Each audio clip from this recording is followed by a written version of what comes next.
श्री गोपाल कृष्ण भगवान की जय। श्री दत्तात्रेय महाराज की जय।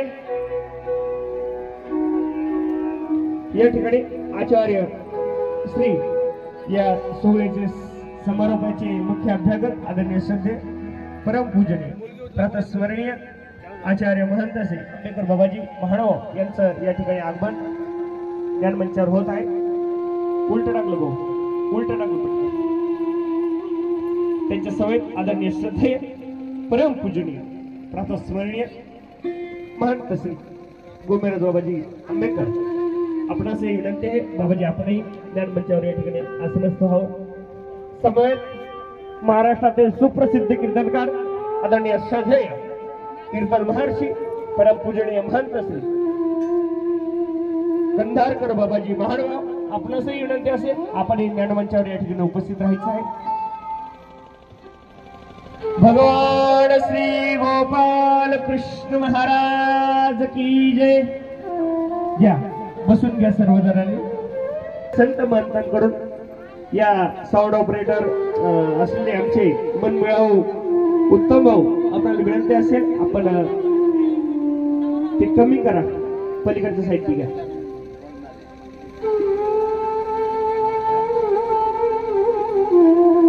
या ठिकाणी सर्वप्रथम आलेल्या आचार्य गणांचं या ठिकाणी स्वागत या ठिकाणी संपन्न होईल। मी आदरणीय श्रद्धेय परमपूजनीय नूतन असलेले आपल्या सर्वांचे महंत आदरणीय श्रद्धेय परमपूजनीय रामसगावकर बाबाजी तथा त्यांचा जो परिवार आहे रसबाईताई मेहकरकर सर्व परिवाराला साधायचा ताई असते। हा एक आचार आहे, महानुभाव हा एक विचार आहे। महानुभाव ही एक तत्व प्रणाली आहे जीवनाला नवीन दिशा देणार आणि ही दिशा देत असताना खऱ्या अर्थाने हा सोहळा या ठिकाणी संपन्न होत आहे। बाबाजीचं स्वागत या ठिकाणी संपन्न होत असताना आपण सर्वांनी टाळ्याच्या गजरामध्ये या स्वागतामध्ये आपला सहभाग नोंदवायचा आहे। भगवान श्री गोपाल कृष्ण महाराज की जय। यानंतर स्वागत संपन्न होईल आदरणीय श्रद्धेय परमपूजनीय महंत श्री गोमेराज बाबाजी आंबेकर ज्ञानवृद्ध तपोवृद्ध आदरणीय श्रद्धेय बाबाजीचं स्वागत या ठिकाणी या परिवाराच्या माध्यमातून गेली 26 वर्षापासून सुंदर असा सोहळा या ठिकाणी संपन्न होतोय आणि या 26 वर्षाचा सोहळा या ठिकाणी संपन्न होत असताना आदरणीय श्रद्धेय परमपूजनीय प्रातस्मरणीय महंत श्री गोमेराज बाबाजी आंबेकर यांचं स्वागत या ठिकाणी आदरणीय श्रद्धेय महंत श्री रामसगावकर बाबा तथा त्यांचा संपूर्ण परिवार या ठिकाणी करत आहे। सद्भक्तांना आपण टाळ्याच्या गजरामध्ये या स्वागतामध्ये आपणही सहभागी होऊ। श्री गोपाल कृष्ण भगवान की जय। या ठिकाणी सुंदर असा हा सोहळा या ठिकाणी संपन्न होत असताना खऱ्या अर्थाने आपल्या जीवनाचं सोनं व्हावं, साधूंच्या दर्शनाने संतांच्या दर्शनाने योगी जनांच्या दर्शनाने एक महत् असं पुण्य आपल्या सर्वांना लाभत असतं। म्हणून एक संत म्हणता म्हणता म्हणून गेले योगी या दुर्लभ तो म्या देखीला साजली। असा योगी पाहणं ही 1 वर्षापासून या ठिकाणी निभावत आहे। धर्म प्रसार आणि प्रचाराच्या माध्यमातून संगीत कथा असेल, भागवत प्रवचन असेल आणि सुंदर असं कीर्तन असेल, त्यांच्याकडे पाहून आमच्यासारखे नवतरुण कीर्तनासाठी उभे राहिले आणि त्यांच्याकडे पाहूनच कीर्तनाची सुरुवात केली। असे आदरणीय श्रद्धेय गुरुतुल्य परमपूजनीय कंधारकर बाबाजी महानुभाव त्यांचं स्वागत या ठिकाणी संपन्न होत आहे। आपल्या सर्वांनी विनंती आहे टाळ्याच्या कडकडामध्ये आपण या स्वागतामध्ये सहभागी व्हायचे। सर्वज्ञ श्री चक्रधर स्वामी की जय। हा सोहळ्याचा स्वागत समारंभ या ठिकाणी संपन्न झालेला आहे। सांगण्यासाठी बोलण्यासाठी भरपूर आहे। गेली 9 दिवसापासून हा सोहळा या ठिकाणी संपन्न होत असताना अनेक अडीअडचणी आल्या।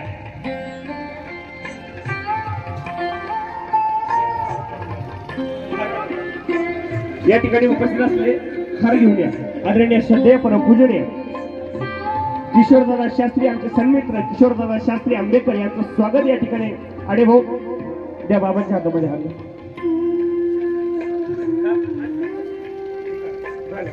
आदरणीय श्रद्धेय आमचे सहपाठी संस्कृतचे सहपाठी सन्मित्र युवा प्रवचनकार युवा धर्म प्रसारक या धर्म प्रसारकांच्या खांद्यावर महानुभाव पंथाची पुढची धुरा आहे आणि ही धुरा सांभाळण्याचं काम करणारे आदरणीय श्रद्धेय शास्त्रीजी आपण टाळ्याच्या गजरामध्ये आलेल्या संत महंतांच्या स्वागतामध्ये या ठिकाणी सहभागी आहोत। त्याचबरोबर आम्ही त्या एका शिक्षण संस्थेमध्ये अभ्यास केला। आमचे गुरुबंधू आदरणीय श्रद्धेय परमपूजनीय धनंजय दादा आंबेडकर सातारा महानुभाव मठ या महानुभाव मठामध्ये 4-5 वर्षापर्यंत आम्ही ब्रह्मविद्या शास्त्राचा सहपाठी म्हणून अभ्यास केला असे आदरणीय धनंजय दादा यांचे स्वागत या ठिकाणी या आयोजकांच्या वतीने होत आहे। टाळ्याच्या गजरामध्ये आपण स्वागत करा। वाजवायला सांगितलं वाजवावं असं नाही। आदरणीय श्रद्धेय दादांचंही स्वागत। क्षमस्व आपल्या नावाची सूचना माझ्यापर्यंत आलेली नाही, आपलं नाव मला माहिती नाही, क्षमस्व आदरणीय श्रद्धेय दादा। योगीराज दादा पूजनीय आदरणीय श्रद्धेय मानव संप्रदायाचे धर्म धुरंधर युवा धर्म प्रसारक मंगेश दादा आंबेडकर यांचंही स्वागत या ठिकाणी संपन्न होत आहे। टाळ्याच्या गजरामध्ये आपण या स्वागतामध्ये सहभागी होऊया। त्यांच्या समवेत आलेले आदरणीय श्रद्धेय परमपूजनीय अजून तसेच युवा धर्म प्रसारक पूजनीय मोहन दादा आपले स्वागत या ठिकाणी संपन्न होत आहे। या स्वागताचा आपण स्वीकार करावा आणि यानंतर आलेल्या तपस्विनी माता भगिनींचे फुलं आहेत पुष्पवृष्टी त्याला लवकर या। बाकीचं सर्व राहू द्या, बाकीचं काही नाही पाहिजे। पूजा केली तुम्ही त्यानंतर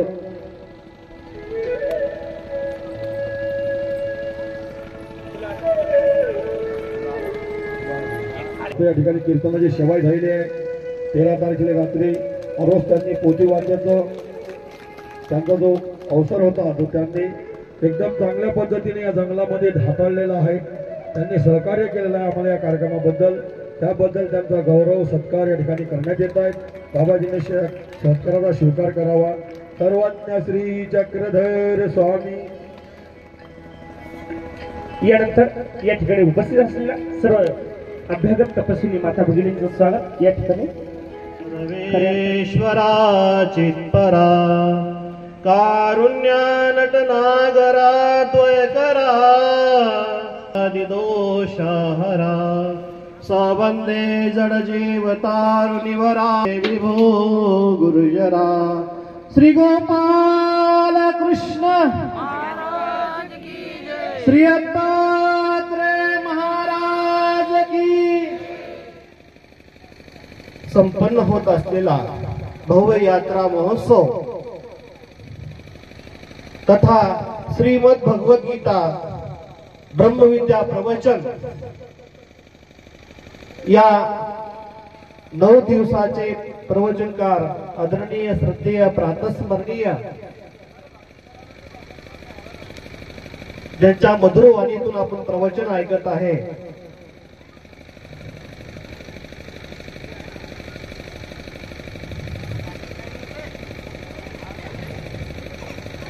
गुढीपाडवा या दिवशी श्रीमद भगवत गीता या प्रवचनाला सुरुवात झाली।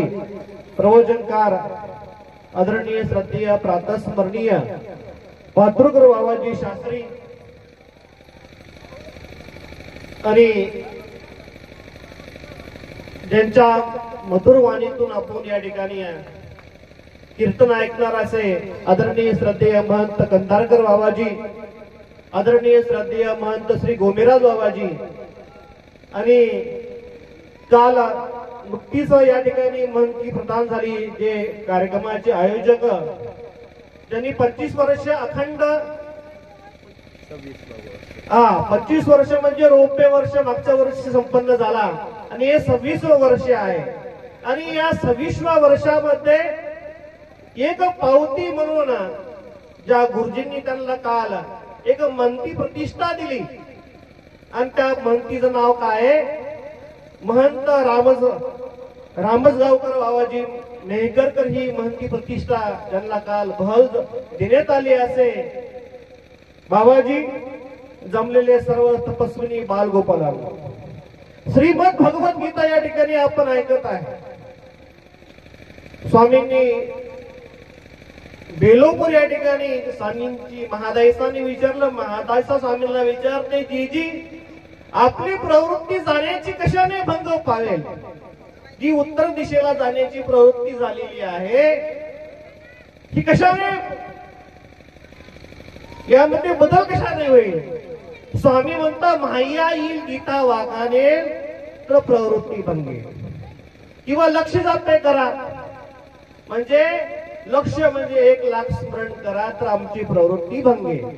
किंवा देवगिरीचा निनावा म्हणजे जो राजा आहे निमित्त तो आला तर आमची प्रवृत्ती भंगेल. या ठिकाणी आदरणीय श्रद्धेय 9 दिवस बाबा या ठिकाणी आपल्याला गीता सांगत आहे आणि स्वामींची प्रवृत्ती बदलण्यासाठी माहीमभट्ट आले नाही.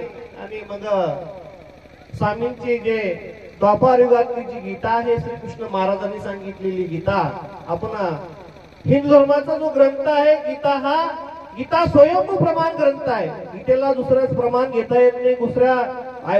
कोणत्याही गीता हे स्वयं प्रमाण आहे. जसं ब्रह्मविद्येला अनेक दाखले देता येतात, अनेक भागवताचे दाखले किंवा आमच्या स्वामींनी दिलेले आहे, पण गीता ही स्वयंभू आहे. श्रीकृष्ण महाराजांनी गीता ही अशी आहे की त्याला कोणतं प्रमाण नाही, गीता स्वयं प्रमाण आहे. तशी ब्रह्मविद्या स्वामींनी अनेक प्रमाण देऊन सांगितलेली ते स्वयं प्रमाण आहे. त्याप्रमाणे आपण गीता या ठिकाणी ऐकत. गीता सांगत असताना श्रीकृष्ण महाराज की पहा, गीता सांगत असताना करशी वचन म्हणजे गीता समजल्यानंतर मी तुमच्या सांगितल्याप्रमाणे ऐकतो. म्हणजे जेव्हा अर्जुनाला बोध झाला की सर्व करता कोण आहे? ईश्वर करता. करशी वचन म्हणजे तू सांगशील तर मी करायला तयार आहे. शेवटी त्या अर्जुनाला समजलेला आहे. आणि जो समजून न समजणारा करतो की माहीमभट्टाला स्वामी शेवटी बेलापूरला तुम्ही परम सिद्धांत जाणा, भट्टवास नेहमी भरवतात मला माहित नाही. पहा, जाणून जो जाणत नाही तो पहा. या ठिकाणी स्वामींनी त्यांना काय सांगितलं की महावाक्य सांगितलं. इथं आपल्याला पहिल्या अध्यायामध्ये सांगितलं असतं त्यांनी करशी वचन आपल्याला गीता आली असती का? संपूर्ण 18 अध्याय आले असते का आपल्याला? स्वामी बंद घेऊन टाकले असते. आणि तेव्हा करशी वचनम म्हणजे तुम्ही सांगाल त्याप्रमाणे, म्हणजे त्याला बोध झाला अर्जुनाला. आणि त्याप्रमाणे संपूर्ण गीता स्वामींनी सांगितली त्याप्रमाणे बेलोपूर या ठिकाणी स्वामी त्या नागदेवाचार्यांना म्हणतात की आपण परम सिद्धांत जाणा का? भट्टवास नेहमी वळवतात मला माहित नाही. आणि मग स्वामींनी तो परम सिद्धांत सांगितला. चक्राख्य परम सिद्धांत, चक्राख्य नाम जो देवता आहे परमेश्वर आहे तो तुमचा परम सिद्धांत आहे. आणि स्वामींनी संपूर्ण महावाक्य माहीमभट्टाला भट्टवासाला सांगितलं. त्याप्रमाणे संपूर्ण गीता अर्जुनाला, जो अर्जुन आहे धर्मराजापेक्षाही अर्जुन श्रेष्ठ आहे. तर की सेवा म्हणजे संपूर्ण ज्ञान त्या अर्जुनाला स्वामींनी सांगितलं. अर्जुनाला निमित्त करून स्वामींनी भगवद्गीता सांगितली. आणि आमचं या चैत्राचं सर्व पहिलं पान सुरुवात केली की लिहा चैत्राची सुरुवात कुठून होते? महादायीसा पुशिले की या मार्गाशी कवन आधी. म्हणजे लिहा चैत्राची सुरुवात जी आहे महादायीसा स्वामींना विचारते की जी या मार्गाशी कवन आधी. साई म्हणता या मार्गाशी दत्तात्रेय प्रभू आधी आहे. म्हणजे या दत्तात्रेय प्रभू असून या महानुभाव संप्रदायाची या पंथाची सुरुवात आहे असं स्वामींनी त्या महादायीसाला सांगितलेलं आहे. बंधूंनी या ठिकाणची लीळा पण अति सुंदर आहे. या ठिकाणी स्वामी आलेगाव या ठिकाणी आलेले आहे. आणि रामदेव दादोस पहिली भेट त्यांची वडनेर भुजंग या ठिकाणी झालेली आहे. आणि येत असताना स्वामी आलेगाव या ठिकाणी आलेले, या ठिकाणी पानपोळी आहे. स्वामींनी विसावा या ठिकाणी म्हणजे आसन स्थान आहे. आसन स्थान आहे. जसं जाळीचा देव आसन स्थान आहे, त्याप्रमाणे आलेगाव स्वामी आल्यानंतर या ठिकाणी आसन स्थान झालेले स्वामींनी या ठिकाणी पानपोई आहे, या ठिकाणी स्वामींनी पाणी घेतलेलं आहे, गुळणा केलेला आहे, पानाचा विडा घेतलेला आहे आणि दादोस मागून आलेले आहे.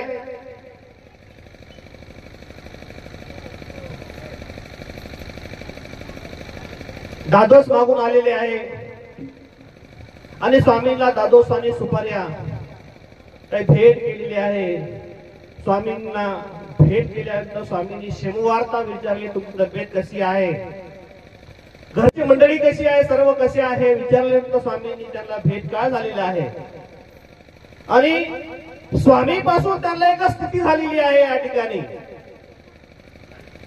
ज्याप्रमाणे सावळ बारून स्वामी येत असताना त्या वाघाला स्थिती झाली, त्याप्रमाणे या ठिकाणी स्वामींनी दादोसाला स्थिती दिली आहे. आणि दादोस म्हणतात, जीजी जशी मला आपल्यापासून स्थिती होते तशी माझ्यापासून मी झाली पाहिजे. स्वामी म्हणतात, हो. मग या ठिकाणी स्वामींनी जी स्थिती भोगत होते दादोस या ठिकाणी भोगली आणि स्वामी पुन्हा या ठिकाणी विश्वीला गेले म्हणतो. म्हणजे या ठिकाणी आसन स्थान आहे. या आसन स्थानाने बराच अभिमान. म्हणजे आमचे पक्षकार काय म्हणतात, पुरुषाचे करणे उजरंबे गडपे. सामर्थ्य सर्व ठिकाणी स्थानाच्या ठिकाणी सारखंच आहे. स्थानाच्या ठिकाणी माया आणि कृपा हे जे सामर्थ्य आहे सारखंच आहे. जसं चंद्राचा प्रकाश सारखाच पडतो, पृथ्वी तलावर जो चंद्राचा प्रकाश आहे सारखाच पडतो. चंद्र हा शीतल आहे, पौर्णिमेचा चंद्र हा शीतल असतो, शांत असतो. तसा परमेश्वराचा जे ज्ञान शक्ती आहे म्हणजे माया आणि कृपा शक्ती आहे सर्व स्थानाच्या ठिकाणी सारखी बंधूंनो, पण त्या ठिकाणची लीळा वेगळी वेगळी आहे. ज्या चेतनासह स्वामींनी जी लीळा केलेली आहे त्या लीळा आपल्याला आठवायची आहे. ज्या स्थानाची लीळा आपल्याला आठवायची आहे, प्रत्येक स्थानाची लीळा. म्हणून चतुर्विस म्हणून सांगितलं की नाम लीळा मूर्ती चेष्टा. नाम म्हणजे काय, त्या सर्वज्ञाने अनंत ब्रह्मांड नायकाने जेव्हा मूर्ती स्वीकारायची होती तेव्हा नामाचा स्वीकार केला. जेव्हा मूल जन्मतो, मुलाने जन्म घेतल्यानंतर किती दिवसांनी नाम स्वीकारतो. कर्मराठीमध्ये मुलाने जन्म घेतल्यानंतर कितव्या दिवशी नामकरण होतं, 12व्या दिवशी ना. तसं परमेश्वराने जन्म घ्यायच्या अगोदर, अवतार घेण्याच्या अगोदर अनंत ब्रह्मांड परमेश्वर जो परमेश्वर आहे तिकडून नाम स्वरूपात नाम स्वीकार करतात की मला हे नाव स्वीकारायचं आहे. आणि त्या नामाचा त्या अभिमान असतो. परमेश्वर नामे अभिमान आती, त्या नामाचा परमेश्वराला ऐशे होय ऐशे मनी जे हो.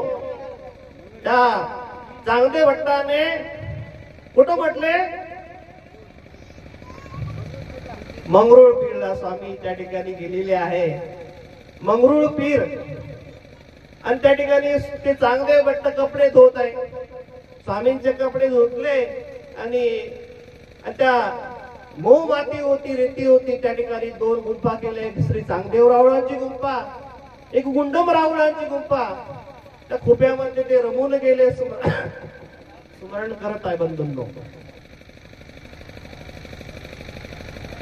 आणि त्या स्मरण करता इतके तल्लीन झाले की दुपारचे 2 वाजले. बाईसा म्हणते बाबांना, बाबा अधिक तो बटो चांगदेव आला नाही, पहा बरं दुपार स्वामींची विश्रांती झाली, स्वामी गेलेले आहे आणि सूर्य ढळलेला आहे. मागं स्वामींची सावली त्या चांगदेव भट्टावर पडल्यानंतर चांगदेव भट्ट मागं ओळून पाहतात आणि नामस्मरण करत आहे.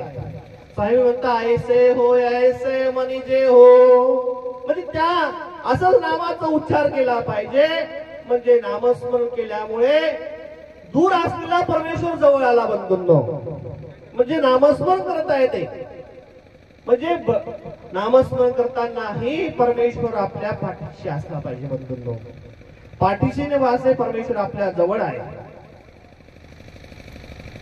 म्हणून नाम लीळा मूर्ती चेष्टा. नाम म्हणजे स्वामींनी जे नाव स्वीकार केलेले आहे, 5वं नाम स्वीकार केलेलं आहे. पांड्या सोपे नाम स्वीकार केलेले आहे. त्या नामाचा परमेश्वराला अभिमान आहे. स्वीकारले, विहिले स्वीकारले कुठं? स्वरूपात स्वीकारलं. नामाचा स्वीकार कुठं आहे? स्वरूपात आहे. विहिले कुठं? विहिले कुठं सांगितलं स्वामींनी नाव? खडकुली या ठिकाणी स्वामींनी नामाची 10 ठाय सांगितले, त्या ठिकाणी विहिले. भट्टोबासाला सांगितलं की भट्टोबास म्हणता जी म्हणजे चिंतन विधी निर्भावाची, त्या ठिकाणी विहिलं. स्वीकारलं कुठं? स्वरूपातनं. स्वरूपातनं स्वामी नामाचा स्वीकार करतात. आणि म्हणितले म्हणजे म्हणितले कुठं? स्वीकारले कुठं? हे लक्षात असलं पाहिजे आपल्याला. स्वीकारले, विहिले, निरूपिले, सांगितले, हे आपल्या लक्षात आलं पाहिजे. नामाचा स्वामी स्वरूपातनं स्वीकार करतात. विहिले, स्वीकारले. आणि नाम परमेश्वराचा. नामे वेद, नामे बोध, नामे अनुसरण, नामे स्मरण, नाम पडते या काजरी, नाम साह्याते करी, नाम वाजत वारात. काल बघितल्या ठिकाणी, परवा या ठिकाणी दादा सांगत होते प्रवचनकार आपले, या ठिकाणी या ठिकाणी तिन्हा मंडप पडला. तो तुमच्या नामस्मरणामध्ये की ताकद आहे. परमेश्वराने नामाचा स्वीकार केलेला आहे. नाम आहे ते विघ्नहरी, नाम पडते आकाश धरी. मंडप पडला तरी उभा राहिला तीनदा. म्हणजे नामस्मरणामध्ये की ताकद बनतो. या ठिकाणी काल तुम्ही सर्वांनी अनुभव घेतला.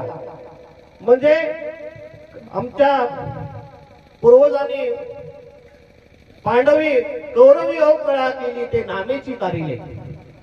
म्हणजे कौरवांनी 5 पांडवाला किती, द्रौपदीचा किती केला, पांडवाचा किती त्रास केला, पण कौरवी अवकळा केली ते नामेची तारिले. त्या पांडवांनी परमेश्वराचं नामस्मरण सोडलं नाही. त्या द्रौपदीनं परमेश्वराचं नामस्मरण सोडलं नाही. 88 सहस्र ऋषी त्या ठिकाणी आले. दुर्वास आलेला आहे. अतिशय क्रोधायमान जो ऋषी आहे तो त्या ठिकाणी आलेला आहे. सूर्य अस्तमान झालेला आहे. आणि त्या ठिकाणी म्हणजे एक दिवस त्या दुर्योधनाने काय केलं की सहस्र ऋषी जे आहे, सहस्र ऋषी आहे, 88 सहस्र ऋषी, दुर्वास त्यांना 1 महिन्याचा दंडवत घातला त्या दुर्योधनाने, कौरवाने. आणि 1 महिना चांगला भोजन दिला. 1 महिना भोजन दिल्यानंतर ते तृप्त झाले दुर्वास. आणि दुर्वास त्या कौरवांना विचारतात, त्या दुर्योधनाला, आम्ही निघतो आता. तर दुर्योधन म्हणतो की आमचे जे बंधू आहे 5 पांडव त्यांनाही भेटल्या, त्यांनाही गोमूत्र दिलं पाहिजे काहीतरी आपल्या सेवेचं. पण ते जो कपटी असतो त्याच्यामध्ये कपट असतो आतमध्ये. आणि दुर्योधनाला माहिती आहे की यांच्यामध्ये सूर्य अस्तमान होणार आहे. त्यांच्याकडं इंद्राने एक अक्षय पात्र दिलेलं आहे द्रौपदीकडे, 5 पांडवाकडं. जोपर्यंत द्रौपदी जेवत नाही तोपर्यंत त्या पात्रामध्ये किती अष्टांग पदार्थ या ठिकाणी, पिझ्झा पाहिजे, पिझ्झा, गुलाबजाम म्हणजे गुलाबजाम पाहिजे, काही भेटत त्या ठिकाणी तुम्हाला. आणि सूर्य अस्तमान झालेला होत आहे आणि 5 पांडव जेवायला बसलेले आहे. अशा वेळेस ते दुर्वास त्या ठिकाणी येतात. भिक्षाम देही असं म्हणतात. ते जेवताना उठत नसता. बंधूंनो, जेवण चालू आहे ते म्हणता आंघोळ करून या तुम्ही, आम्ही जेवाची व्यवस्था करतो. या ठिकाणी जेवण संपत आहे. द्रौपदीला चिंता पडलेली आहे. आधीच संकट आणि पुन्हा आता संकटावर संकट येत आहे. आणि त्या द्रौपदीने परमेश्वराचा धावा भोगला, नामस्मरण केलं द्रौपदीने. जे कौरवी अवकळा केली ते नामेची तारील, त्याप्रमाणे द्रौपदीने श्रीकृष्ण महाराजांचं नामस्मरण केलं. श्रीकृष्ण महाराज द्वारकेमध्ये जेवायला बसलेले. द्रौपदी त्या ठिकाणी रुक्मिणी देवी स्वामींना ताट वाढत आहे. स्वामींच्या समोर ताट विस्तरून आलेला आहे. आणि तेवढ्यात श्रीकृष्ण महाराज ताटातनं उठले आणि त्या जंगलामध्ये ज्या ठिकाणी द्रौपदी आहे त्या ठिकाणी प्रगट झाले. आणि त्या द्रौपदीला म्हणतात, द्रौपदी कोण? श्रीकृष्ण महाराजांची बहीण आहे. चिंती बांधते कुणाच्या बोटाला? कशामुळे? द्रौपदी श्रीकृष्ण महाराजांची बहीण कशामुळे झालेली आहे? काय कारण आहे की श्रीकृष्ण महाराजांनी जे बोट कापलं त्या ठिकाणी श्री भरजरी शालू त्या द्रौपदीने बांधला. आणि त्यापासून त्या बहीण भावाचं नाते या ठिकाणी झालेलं आहे. त्या ठिकाणी स्वामी प्रगट झालेले. स्वामी द्रौपदीला म्हणतात, मला जेवायला वाढ. जेवता जेवता मी आलो. दादा मी आताच या ठिकाणी संपलेलं आहे, सर्व आक्षेपात्र खाली झालेलं आहे, सर्व संपलेलं आहे. तेव्हा श्रीकृष्ण महाराज म्हणतात त्या आक्षेप पात्राला पाशी भाताचा एक शीत असेल किंवा पालकाचा जो काही भाजी असेल त्या ठिकाणी भाताचं एक शीत होता श्रीकृष्ण महाराजांनी घेतलाय. ईश्वर तृप्त आहे बंधूंनो. ईश्वर कशाचा भुकेला? भक्तीचा भुकेला आहे. तो परमेश्वर कशाचा? ईश्वर तृप्त आहे. त्याला काय पाहिजे? आपली भक्ती पाहिजे. त्या ठिकाणी द्रौपदीने ते शीत जे आक्षेपात्राला होतं ते स्वामीने घेतलं. स्वामीने त्या आपलं अवग्रह जेवण केलं आणि ते स्वामीने ढेकर दिला. ढेकर दिल्यानंतर ईश्वराने तिकडे 88 सहस्र ऋषी जे गेले होते त्यामुळे त्यांचंही पोट भरलं बंधूंनो.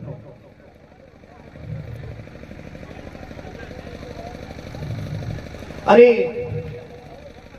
इकडे एवढा मोठा चमत्कार झाला की नामस्मरणामुळे स्वामी इथं प्रगट झाले आणि स्वामींनी एक शीत त्या द्रौपदीचं घेतलं. तिकडे 88 जेव्हा श्रीकृष्ण महाराजांनी ते शीत पोटामध्ये घेतलं त्या ठिकाणी 88 सहस्र ऋषी जे आंघोळ्या गेले होते ते तृप्त झाले, म्हणजे पोट भरले बंधूंनो. ही ईश्वराची काय लीळा आहे. जे भक्तावर आलेलं संकट परमेश्वराने नामस्मरण केल्यामुळे त्या द्रौपदीचं पावित्रता राखली, पतिव्रता राखलं बंधूंनो. आणि आपल्याला संसारामधून तारून जायचं आहे तर नाम साह्या ते करे नाम येते विघ्नहारी नाम पडते आकाश धरी आणि नाम प्राप्ती ते करी. म्हणून आपल्याला नामस्मरणामुळे ईश्वराची प्राप्ती होणार आहे. म्हणून सकाळी स्मरण केलं पाहिजे. आणि सकाळचा वेळ जो असतो अतिशय सात्विक वेळ असतो. 3 ते 6 स्वामी सांगितले 3 ते 6 या ठिकाणी किती दुःखीस्त माणूस असला आणि त्या ठिकाणी साखर झोपत्या जीवाला लागते. परमेश्वर चिंतन करतात प्रत्येक जीवात. कधी या जीवाचा योग माझ्याकडे येईल. स्वामी आपल्या निडळावर श्रीकर ठेवतात. प्रत्येक जीवाचं चिंतन करतात बंधूंनो. ती सकाळची वेळ परमेश्वर प्रत्येक जीवाचं नामस्मरण करण्यासाठी जीवाचं चिंतन करतात. कधी हा जीव अनुसरेल आणि परमेश्वराचा आनंद कधी प्राप्त होईल हे नामस्मरणामुळे नाम प्राप्ती ती करेल. नाम म्हणजे नाम लीळा म्हणजे काय? जे स्वामींनी चेतनासोबत लीळा केलेली आहे.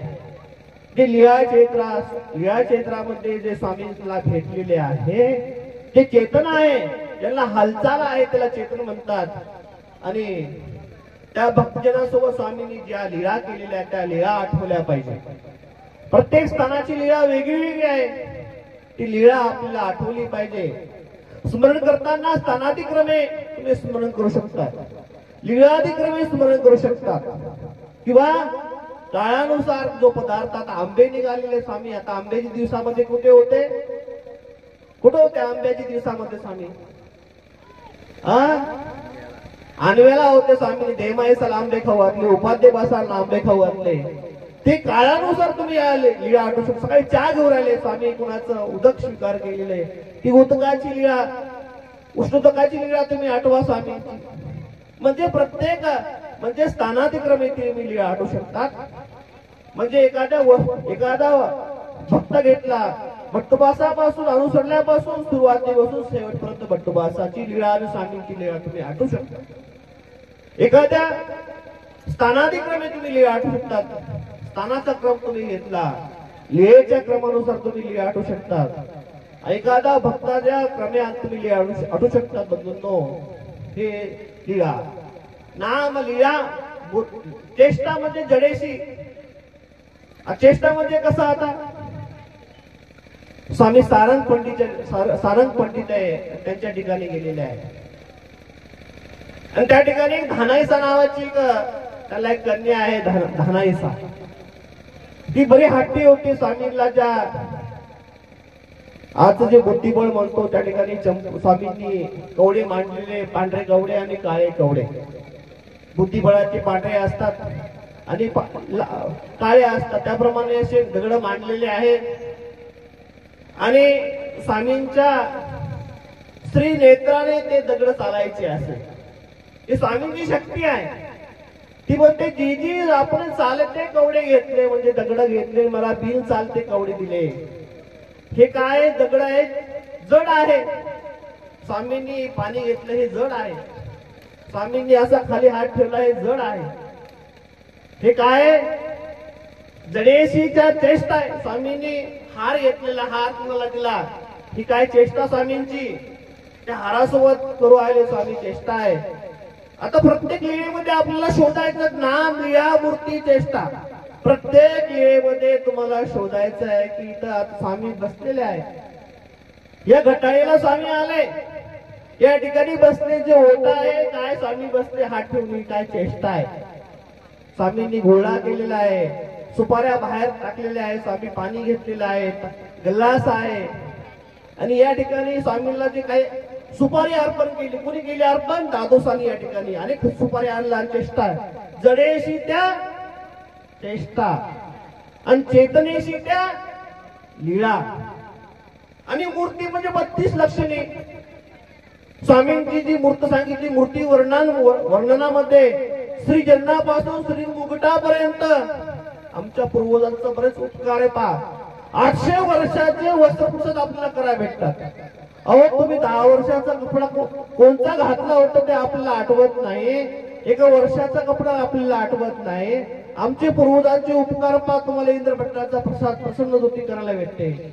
त्यांचे पावसापासून वाऱ्यापासून त्यांनी आपला स्थानाचं रक्षण केलेलं आहे, प्रसादाचं रक्षण केलेलं आहे. म्हणून आपल्याला स्वामींचे प्रसाद स्थान आपल्याला नमस्काराला भेटतात. हे स्थान केसने, हा प्रसाद केसना, हा भिक्षुक केसना, हा वासनिक केसना, हे आमचे पूर्वज म्हणतात. याची सांगता येते याची महती. आणि मूर्ती म्हणजे श्री चरणाच्या ठावने श्री मुकुटापर्यंत स्वामींची मूर्त आठवायची आणि चतुर्विध स्मरण आपल्याला या ठिकाणी करायचं आहे बंधूंनो. आणि नामप्राप्ती ते करी चतुर्विध स्मरण करणं, त्यामध्ये 4 दुःखपूर्वक केलं पाहिजे. कसं केलं पाहिजे? निर्वेद, अनुताप, अनुशोच आणि आरती. स्मरण कसं केलं पाहिजे? दुःखपूर्वक केलं पाहिजे. याला का वचन प्रमाण काय? निर्वेद म्हणजे मागील दोषाचा पोळ अनंत सृष्टी मी ईश्वरा ते अनुसरलो नाही, ईश्वराचं ज्ञान मी दवडलं, अनंत सृष्टी परमेश्वर टाकीत आलो. निर्वेद म्हणजे मागील दोषाचा पोळ केला पाहिजे, दुःख केलं पाहिजे. अनुताप म्हणजे प्रस्तुत माझ्याकडून किडी मुंगीची उंचा होते, अनेकाचे मन दुखवले जातात. निर्वेद. अनुशोच म्हणजे भविष्यात जे घडणारे दुःख आहे, त्रास, कष्ट आहे, ते दुःख मला नाश करा. अर्थ म्हणजे तूच व्हावा, तूच भेटावा, अशी परमेश्वराची अर्थ असली पाहिजे, तेव्हाच आपल्याला परमेश्वर प्राप्ती होईल बंधूंनो. म्हणजे दुःखपूर्वक परमेश्वराला नामस्मरण केलं, निर्वेद, अनुताप, अनुशोच, आरतीपूर्वक परमेश्वराला नामस्मरण केलं. परमेश्वर अर्थात ते परमेश्वर वाडोवाडी म्हणजे घराघरात जाऊन हा वाड्यामध्ये त्या वाड्यामध्ये परमेश्वर त्या जीवाला शोधतात, त्या जीवाला घेऊन जातात. म्हणून परमेश्वराचा आनंद आपल्याला प्राप्त करायची नाम प्राप्ती ते करी. तो परमेश्वराचा आनंद कसा आहे म्हणाले? एका संसाराचं उदाहरण द्या मला. आमचे गुरुवर्य मामाजी सांगतात तो आनंद कसा आहे म्हणाले? परमेश्वराचा कसा आनंद आहे? एक उदाहरण देतात आमचे गुरुजी मामाजी. परमेश्वराचा अखंड जो आनंद आहे, नवम नवम तम मधुरम, म्हणजे नवीन नवीन आनंद येतो. त्याला संसाराचं उदाहरण देतात आमचे गुरुजी. जेवढे आजकाल थंड पेय भेटतात, आजकाल कोकोला आहे, थम्सअप आहे, लिम्का आहे, किती बाटल्या असतील आता आजकाल संसारामध्ये. थंड पेयाचे पेय जे आहे 100 बाटल्या आहे. दुधापासून घ्या, थम्सअप, लिम्का, कोकोला अशी 100 बॉटल आज मार्केटमध्ये भेटतात. प्रत्येक बाटला या ठिकाणी 100 बॉटला आणला, त्यामध्ये स्ट्रॉ टाकला. स्ट्रॉ म्हणजे ती नळी असते आणि प्रत्येकाचा एक एक घोट घेतला तर प्रत्येकाची काय चव वेगळी वेगळी आहे. नवम नवम तम मधुरम, तसा परमेश्वराचा जो आनंद आहे, नवम नवम तम मधुरम असा आपल्याला तो आनंद आपल्याला प्राप्त करायचा आहे. की आनंद कोण आहे? परमेश्वर आहे. आणि संसारामध्ये सुख दुःख आहे, या सुख दुःखाच्या पार आपल्याला व्हायचं आहे. आणि तो आनंद आपल्याला प्राप्त करायचा आहे. म्हणून तो नामस्मरणाने प्राप्त होणार आहे. नाम प्राप्ती ते करी परमेश्वराचं आपल्याला स्मरण करायचं आहे. आणि हा जो कार्यक्रम करण्याचा जो प्रयत्न आहे जे इथले रावसगावकर बाबाजी नवीन नूतन मंत प्रयत्न करत असतात. आणि असाच हा रामसगावकर बाबांचा प्रयत्न 25 वर्षापासून चालू आहे. या ठिकाणी अनुदान घडावं, अनेक साधूंचं या ठिकाणी प्रवचन व्हावं, या ठिकाणी वेदाला बोधाला हे ग्रस्त व्हावे, परमेश्वराच्या मार्गाला लागावे असा प्रयत्न असतो त्यांचं. हे कार्य शिथिला जाऊ, 24 साधनाचा मिलाप या ठिकाणी हो. आणि नूतन मंत्रांना मी शुभेच्छा देतो आणि माझ्या शब्दांना या ठिकाणी विराम देतो. दंडप्रणाम. धन्यवाद बाबाजी. आदरणीय श्रद्धेय परम पूजनीय आचार्य महंत श्री जाळीचा देवनिवासी पूजनीय महंत आंबेडकर बाबाजी महानुभाव अगदी सुसरावी अशा वाणीतून आपल्याला उद्बोधक असं प्रवचन या ठिकाणी दिलेलं आहे. आणि यानंतर ज्या सोहळ्याची आपण आतुरतेने वाट पाहत आहोत हा सोहळा या ठिकाणी संपन्न होईल. मी पुनश्च एकदा माता भगिनींना विनंती करतो की आपण एकत्र बसा. इकडे विखुरल्या पद्धतीने बसू नका. कीर्तनाचा सोहळा आहे हा परमपवित्र सोहळा असतो. कीर्तनाचे काही नियम असतात, अटी असतात. मंदिरामध्ये बसलेले सर्व सदग्रस्त भगिनींना विनंती असेल आणि या ठिकाणी कीर्तनाची व्यवस्था लगेचच लावून घ्यायची आहे. साऊंड सिस्टीमचे आमच्या ऑपरेटर उत्तम भाऊ यांना विनंती असेल की आपण या ठिकाणी माईकची व्यवस्था करायची. आदरणीय सध्या परमपूजनीय जायचा देव येथून उपस्थित असलेले सर्व आमच्या स्नेही वर्गाला विनंती असेल आपण इकडं खुर्च्यांवर